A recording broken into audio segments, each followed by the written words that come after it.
judged. I hope they don't look at me different. Yo, hear me out. I ain't give up on y'all. Like, you thought I dipped? You thought I skated the scene that quick? Y'all thought y'all phased me? You thought it was overwhelming? Nah, gang. It was a relapse. How could I forget my glasses? I need the glasses. Listen, man. How was y'all on December 25th? I'm not going to say the C word because that shit is all full. I forget how was it December 25th. How was every day, you know? Don't tell me. Talk to yourself. Evaluate. Assess yourself every day. Don't even look at this meditation or, on some monk shit. Evaluate yourself. Don't judge yourself. Critique. Just critique and move accordingly. Just like when you get a bad grade on an assignment, now you know what not to do. You know what I'm saying? I feel like it's not that hard. Just hear what a nigga saying, man. But it's JM Reacts, man. We back in the building. It's nice to see y'all again. You know what I'm saying? Let me move this shit out the way. Y'all niggas think I'm being my pretty boy shit, which is not the case. Bars in his face, all over the place. Nigga, should I be a rapper? Got some heat in the stash y'all don't know about. I just ain't posting, motherfucker. But I got some heat in the stash niggas don't know about, gang. Like, in all seriousness. But as you can tell by the title, we about to be reacting to a podcast that Jokic finally is on. Like, I feel like this is very special. This nigga doesn't do podcasts. Michael Porter's thankful enough to be his teammate. Welcome back to another episode of Curious Mike. I'm here with the one and only Nikola Jokic, my boy. My boy. Appreciate you getting on, my guy. Yo, no way that's him. Like, he acts like that. Off the court. He So don't give me obviously, you're that, two-time my boy. MVP. We won the He a nigga championship now? last year. Man. And one thing I've always been impressed with is how you continue. Before we get in, to the descriptor and all that, Jokic is a problem. He's arguably the best player. I got Luka over him, but niggas knew this already. He's a problem. This nigga's different. To get better and better and better as years go by. How do you stay motivated now that you have achieved so much at so young? That's actually a nice question. I think the motivation is actually becomes your lifestyle of being obsessed with the success. I think winning is a lifestyle for us right now. I'm thinking about the team right now. I think we can win every game, and I think it's like winning is kind of lifestyle, and you're getting obsessed with winning and that lifestyle. It's really, we have fun when it's winning, and we have fun. Talked about that yesterday. And when we lose, it's like no way. Yeah, we don't feel right. We've won so much now that we just don't feel right losing. I think that's probably my motivation. Just that shit is ridiculous. Obsess of winning and that kind of lifestyle. I see the scars on him, nigga. This nigga be getting fouled. One thing, shit. I don't know if you remember this. I think it was my rookie year, or maybe it was my second year, and I texted you the question. I was like, how do you deal with pressure? Because you, and everyone kind of noticed this is about you. In the clutch moments, at the end of the games, you always are just like this. No matter what is happening, you always perform under pressure, and you never seem rattled. So I remember I asked you about that because that was something I just really admired about you. And your answer was bro, that nigga Jokic play like he in slow-mo, bro. I feel the fear. That nigga play in cruise control. But I'm bugging, right or wrong. I deal with it, and I just go do what I need to do. And I prepare. And you said you prepare, so when the moments come, you don't feel like you haven't prepared. Is that kind of the same? It's actually the same, because I think if you're not scared, if you're not pressured, if you don't feel nervous, I think you didn't choose the right sport, and I think that's a normal thing. And wow. And you must have that. I think the most important thing is to, like I said, prepare yourself for that moment. Okay, it's gonna. You think in your head, okay, this play, a crowd, we're playing home away. It's crazy because, like, I wish I knew this in high school when I was playing ball. Just having that feeling and thinking about the game too much. you like feel like you're crazy, but in all reality, that's a good feeling. Like this is a normal feeling. This goes to show how much passion and work you have and love for this game. It gives you heebie-jeebies. You ever met a bad bitch and she gives you about butterflies, nigga? Like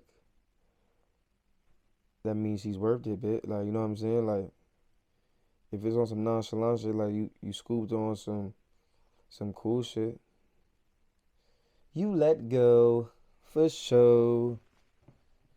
We were losing or we were winning, so you need to, like, I put scenarios in my head, like what can, okay, this play, what can happen here. So I'm kind of already live that in my head, you know. So when happen on the floor, of course, sometimes it's different, but kind of that makes you prepare for whatever happens. And I think, but just from the beginning, like pressure and fear, like even now, I think at every game, like I have a pressure, I have a fear. You know, the guy on the opposing team is gonna beat me. Yeah. Like I think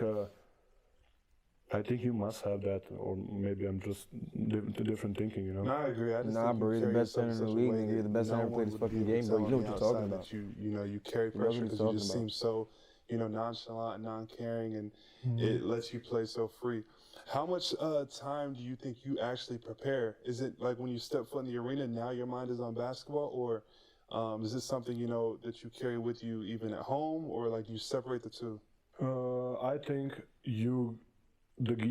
like my game starts tonight, you know, and ends up after I stretch or after I we are lifting together after. So Yeah. like my game doesn't end I when bet you nigga it's had 30. 0 o'clock. I My gotta go game check the ends stats. like when I'm Nigga stretching or had a when I'm game the driving home. same day That's of. They when got my a game today. ends. They supposed to be So- fucking shooting around. routine. The but fuck? it's not like I'm obsessed with my routine, but I'm kind of trying to not make a big deal of my routine, but still kind of doing it. You know, Yeah. I don't want to say if I don't lift, something's gonna happen. You know, no, I'm gonna do it, and I'm trying to kind of cruise through my routine. Right, and you it's know? not like people sometimes have superstitions. Yeah, it's not like if I cross the line or if I need to make 5 in a row. Like I don't have that. Like sometimes when I'm shooting in the warm up, if I miss, I just go to the next spot. And like it's not something Right. that I'm like I need to do this. You know, so I think that helps me to maybe alleviate the pressure. Like because Yo, do y'all realize what he's saying? Do you realize what he's saying? He's saying, you know how when you're in warm-ups and shit,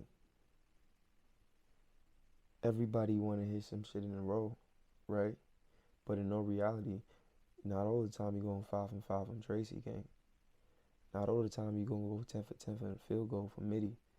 Not all the time you hitting fucking 20 in a row free throws. That nigga just said he lives with the results and moves forward. Cause this is reality. Are we hearing what Nikola Jokic is really like? I didn't even know he was zen like this. I didn't even know he had it in him to be this intellectual, my brother. You know what I'm saying? We didn't know because we wasn't talking. He's here now. Let's respect this shit. Holy shit. pressure is the game. Routine or warm up doesn't need to be pressure. You know. Yeah, it's just part of your Yeah, life. but my game starts probably tonight.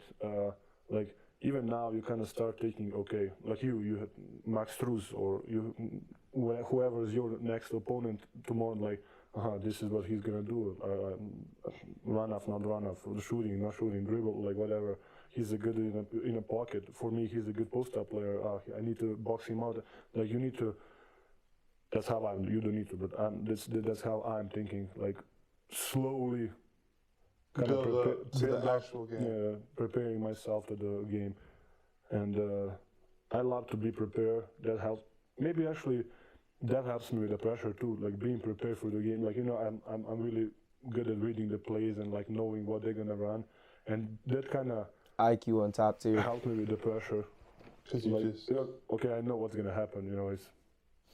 this dude will call out plays that we didn't even go through and walk through or anything. Against the Clippers, you remember? I told Yeah. you, Mike's standing here, right here. Bro, I was like, wait, what? I remember that. But man, as far as routine, that was one of my questions because early on in my career, your routine wasn't the same as it is now. You know, I remember you were way more. I don't know if it wasn't that you didn't care about basketball as much, but it just seemed like you didn't. You just were good, but it didn't seem like you cared as much. You didn't put as much effort into your body. You didn't. The beginning of my career was, you know, I came here just to make it. Let's say like that. You know, I came here as a third, fourth option, fifth option in some. So I was just kind of trying to play and I was young. You don't know nothing about it. You know, like you think it's just a basketball. Basketball is probably like a 20% of the everything else. It's like basketball is. I'm Bro, this nigga's English is pretty fucking good, bro. You know, basketball. Fuck pretty good. This shit, bro. English is tough. You know, you're gonna get tired. You know, you make some nights good, some nights bad. But I think when you learn your routine, like even first. I'm gonna say first 3 years, like you starting to learn more, and then when your routine is kind of, I'm gonna say like my third or fourth year, I was kind of okay. I need to do this. I need to change diet. I need to lose weight. I need to, or maybe I can shoot. Maybe I can like use. Just develop it. Develop it through the time. You know. Yeah. For people that don't know you. You're such a normal and like humble guy. You like to have fun. You like to do normal things. You know, you're not someone who really wants to be famous. That was never your goal in being great. So what would you say is the hardest part about being like a global superstar? Like the pros and the cons of really just being famous? Yes, I mean, I really don't like this life because at the end of the day, we are just basketball players, you know, so we are just good at what we are doing. He makes sense. He's sick of that shit. Media is something that is around us, and of course we're getting paid because of the media, because of popularity, you know. So,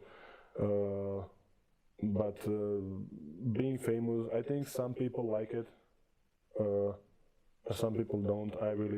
When I finish my career, I really wish nobody knows me, and I will wish my kid or kids in the future, who knows, really. Remember me as a dad, not as a basketball player, you know. Yeah. I think that's gonna. Nah, this nigga's tapped in, bro. In life, and to not have phone. I think that's another big goal of mine. Just to live in the moment. You gonna make me get rid of my like phone, said, yo. like a Chill. normal person. Like, Spit live in the game. moment. What the fuck? Like, go drink with your buddy, or go have lunch, or go play with a kid, or go drive horses, and nobody's gonna make a big deal of that. Like I feel now, like even if you go if you go outside and do anything, throw up something, next to the trash can. Oh, Mike didn't throw this in the trash. Like people are making a big deal of such small things, and just feel sad whenever you go to the bar, restaurant, some game, people are just taking the phones out and trying to record you. I think that's really, I'm gonna say rude. Yeah. It's because it's your life. I'm not. That nigga It's yo, not that I'm showing myself. he's basically trying to tell us, bro, don't ask for an autograph. Yeah. He will. You're someone He who will keeps your smack you. private life He will very call his private. brothers. Like, I remember That's when basically you what did he's get trying to married, say. like, I don't even think anybody really knew that. Like, Yeah. so when it comes to that, how did you meet your wife, man? How did you know? Give me some She was the relationship one. gems, Gengi. Needs So them. we met. I know her since I was 14, 15. Oh, so you guys, she's from. Yeah, she lives she lived 5 minutes away from my house, from my home. Oh, you was And crushing since 14. We were friends for like couple years, and then she actually came here. The summer that she was supposed to, she came here.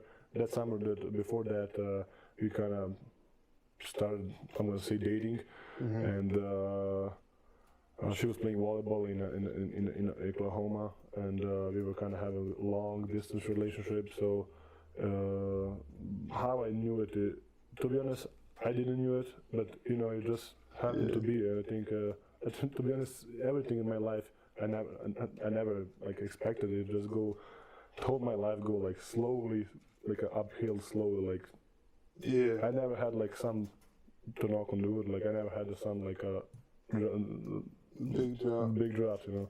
So it's like slowly uphill. Yeah. When you talk about that, like when you first Nah, got in you the might NBA, be my you favorite realize, player like, now, okay, I Brody. can play with these guys, and then I ain't you gonna got on lie. the court. You know, I think Nurkic might have been ahead of you at that time.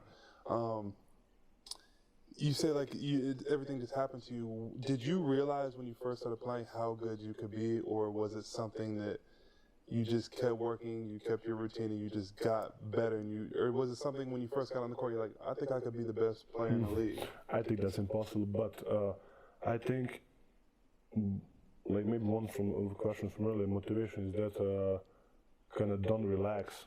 You know, if you relax, if you start thinking about that, I think you're just gonna like, okay, I'm good. You're gonna stop doing what you're doing, you know.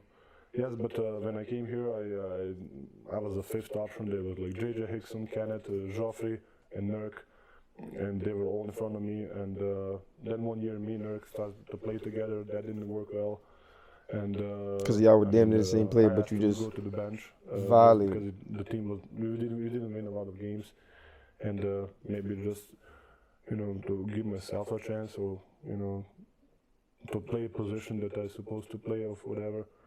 So and since this, and then a couple of months after that, I was in the starting unit, and like I said, like uphill, slowly uphill, the whole. One day at a whole time, life, nigga. Stay the court. I think that's crazy. This is another conversation we had. Well, actually, backtrack. I want to ask you this because this is a conversation that kids in America always have. Even NBA players in America. I don't know if it's the same in Serbia. We always talk about who's the best players. And the big conversation on social media is, who's the best players in the league, who's top 5. But no one ever hears from, I think right now probably you are the undisputed best player in the world. So excluding yourself, who would you say I know you're a seaman and everything, but right number now 77 is real. Is top 5? It's a good right argument. now in the league. Right now in the league. He damn near is.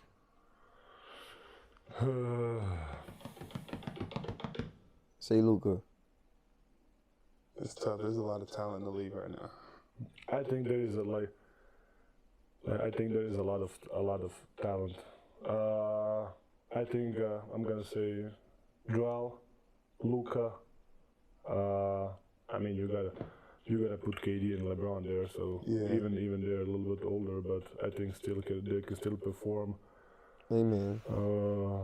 You still got like Steph. You still got Steph. I think it's so the talent, and then you have a Tatum and Giannis. It's. You can't really say I top think 5. it's really impossible to say. I think maybe you like some other player more than some other player, like his game or whatever. But I think it's really hard to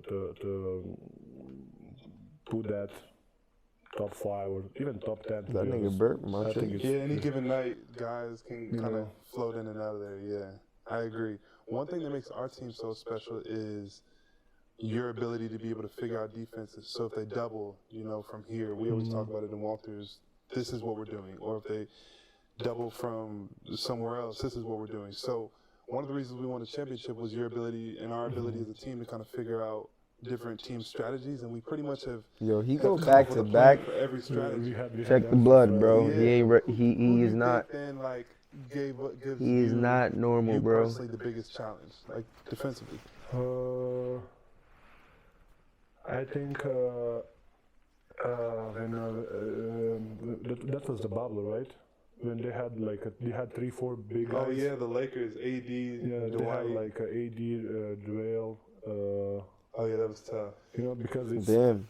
They could put a big Dwight guy may on need to you, come they back have in the another league big now. guy. that kind of it's like what Minnesota did us. They when they put Townsend and Rudy was like kind of behind him. Greatest player in the league vouching for you, gang. Situations that.